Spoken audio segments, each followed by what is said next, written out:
فعله السفهاء منا اللهم قربنا إلى بابك اللهم قربنا إلى بابك اللهم نجنا من عذابك اللهم قربنا إلى بابك اللهم لا تأخرنا بأمراض ولا تأخرنا بأمراض ولا تأخرنا بجرائر ولا تأخرنا بسرائر ولا تأخرنا بمظاهر ولا تأخرنا بباطن يا أرحم الراحمين اللهم اغفر لنا وارحمنا وعافنا وعافنا ووالدينا ومن له حق علينا وبنية صاحب المكان ومخلفي والدينا مع والديه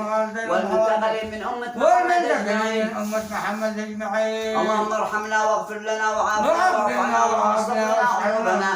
اللهم اجرنا على من يجرنا عليك وابعدنا عمن يضر ولا يدعو إليك يا